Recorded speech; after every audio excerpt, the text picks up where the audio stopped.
এই গরমে বন্ধুরা তোমাদেরও কি পা ফাটছে, পায়ের গোড়ালি ফেটে রক্ত বেরোচ্ছে? তার জন্য তোমাদের একটা ঘরোয়া টোটকা আমি এই ভিডিওতে শেয়ার করব। শীতকালে যেমন পায়ের গোড়ালি ফাটে, তেমন গরমেও কিন্তু অনেকেরই পায়ের গোড়ালি ফাটে। এবার এর থেকে মুক্তি পাবো আমরা একটা খুব সহজ জিনিস দিয়ে, সেটা হচ্ছে কোলগেট টুথপেস্ট। এই কোলগেট টুথপেস্ট বা তোমাদের কাছে থাকা যে কোনো সাদা টুথপেস্ট তোমরা ইউজ করবে। এটা 10 টাকা দামের একটা কোলগেট টুথপেস্ট নিয়ে নিয়েছি। পার্লারে গিয়ে যদি পেডিকিউর করায় তাতে হাজার হাজার টাকা খরচ হবে।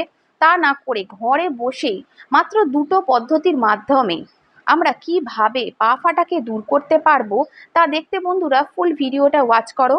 আর আমার একটাই অনুরোধ, ভিডিওটা ভালো লাগলে অবশ্যই একটা লাইক দিও। চ্যানেলে যারা নতুন প্লিজ চ্যানেলটা সাবস্ক্রাইব করো আর বেল নোটিফিকেশনটা অবশ্যই অন করে রেখো। এই ভিডিওতে শুধু পা ফাটা নয়, পাকে কিভাবে সুন্দর চকচকে রাখা যাবে সারা বছর সেই রেমেডিও আমি শেয়ার করেছি। তো একসাথে বন্ধুরা দুটো রেমেডি এই ভিডিওতে তোমরা দেখতে পাবে। তো চলো দেখে নিই।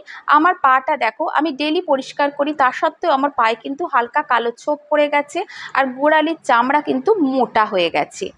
এবার আমি একটা পুরনো টুথব্রাশ নিয়েছি, টুথব্রাশ নিয়ে তার মধ্যে টুথপেস্ট লাগিয়ে খুব ভালো করে পাটা আগে পরিষ্কার করে নিচ্ছি।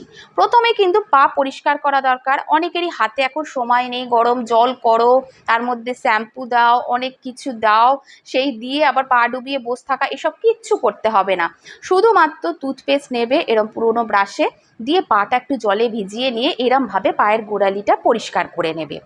খুব ভালো করে পরিষ্কার করে নেওয়ার পর পাটা পরিষ্কার জলে ধুতে পারো বা একটা রুমাল ভিজিয়ে বা টাওয়াল ভিজিয়ে রেখে পাটা ভালো করে মুছে নেবে। যারা কম খাটতে চাও তাদের জন্য কিন্তু এই রেমেডিটা দুর্দান্ত। এবার একটা ছোট্ট বাটি নিয়েছি, বাটির মধ্যে আমি নিয়ে নিচ্ছি অল্প একটু টুথপেস্ট। এর মধ্যে হাফ লেবু টুকরো করে তার পুরো রসটা কিন্তু এখানে নিয়ে নিচ্ছি। এখানে কিন্তু লেবুর রসটা মাস্ট। লেবুর রস কিন্তু আমাদের পায়ের কালো ছোপকেও দূর করতে সাহায্য করবে। এবার এর মধ্যে আমি গ্লিসারিন নিয়ে নিচ্ছি। গ্লিসারিন এখানে বন্ধুরা তোমরা 8 থেকে 10 ফোঁটা মতো নেবে। এবার 1 চামচ নেবে চালের গুঁড়ো। এটা প্রায় প্রত্যেকের বাড়িতেই এখন অ্যাভেলেবেল। না থাকলে একটু শিলে গুঁড়িয়ে নাও বা মিক্সার গ্রাইন্ডারে একটু গুঁড়িয়ে নাও, যে চালের ভাত খাও। দিয়ে তা ছাঁকনির সাহায্যে একটু ছেঁকে নেবে। এবার যেটা ডাস্ট থাকবে পড়ে সেইটা ইউজ করবে। এবার এইভাবে টাইট করে একদম পেস্টটা হয়ে গেলে তার মধ্যে একটু জল দিয়ে পাতলাও করে নিতে পারো, আমি করিনি, খুব ভালো করে পায়ে লাগিয়ে নেব। লাগিয়ে নিয়ে এবার এটা আমি 10 থেকে 15 মিনিট রেখে দেবো। বেশিক্ষণ রাখার দরকার নেই, 10 থেকে 15 মিনিট রেখে তোমরা একটু বসে থাকবে। 10 মিনিট মতো নিজেদের পাকে একটু টাইম দেবে, কারণ পায়ের ওপরই আমাদের সারা দিনে শরীরের ভর বলো, আমাদের পাটা কিন্তু বেশি পরিশ্রম করে। তাই পায়ের যত্নটা কিন্তু অবশ্যই নেওয়া দরকার। 10 থেকে 15 মিনিট রাখার পর হালকা হাতে একটু রাব করবে, হাতে একটু জল ভিজিয়ে নিয়ে রাব করার ফলে মৃত কোষগুলো উঠে যাবে। উঠে যাবার পর এবার তোমরা পাটা ভালো করে জল দিয়ে ধুয়ে নেবে। এবার রাত্রিবেলা বা দিনের বেলা, দুপুরবেলা শোয়ার আগে বা রাত্রিবেলা একটু গ্লিসারিন একটা কন্টেনারে ঢেলে রাখবে। এখানে আমি হাতে করে দেখাচ্ছি। হাতে একটু গ্লিসারিন এরম নেবে। প্রত্যেক দিন তো আর লেবুর রস বা গ্লিসারিন এরমভাবে নিয়ে করা সম্ভব নয়। এখানে 2-3 ফোঁটা লেবুর রস দিলাম। এবার গ্লিসারিনের সাথে একটু ভ্যাসলিনও মিক্স করে নিতে পারো, তাহলে আরও ভালো হয়। বা যে কোনো তোমাদের ফুড ক্রিম থাকলে সেটা লাগিয়ে নেবে। এবার গ্লিসারিন আর লেবুর রস একটা কন্টেনারে খুব ভালো করে মিক্স করে তার মধ্যে 2-3 ফোঁটা নারকেলের তেল দিলে তো আরও ভালো। এখানে আমি আর দিইনি, তোমরা দিলে দেবে, খুব উপকার পাবে।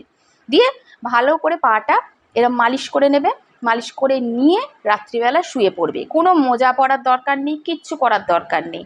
দেখবে কয়েকদিনের মধ্যে পা ফাটা তো দূর হবে, পা পরিষ্কার হবে, সুন্দর হবে। আর পায়ের কালো ছোপও দূর হবে, যেহেতু এখানে আমি টুথপেস্ট আর লেবুর রস দিয়েছি। তো বন্ধুরা, আজকের ভিডিওটা যদি ভালো লাগে তো অবশ্যই একটা লাইক দিও, চ্যানেলটা সাবস্ক্রাইব করো, শেয়ার করো আর কমেন্ট করে জানাও তোমাদের ভিডিও কেমন লাগছে। আজকের মতো এটুকুই, আবার নতুন ভিডিও নিয়ে তোমাদের সামনে চলে আসবো। ততক্ষণ পর্যন্ত সুস্থ থাকো, ভালো থাকো।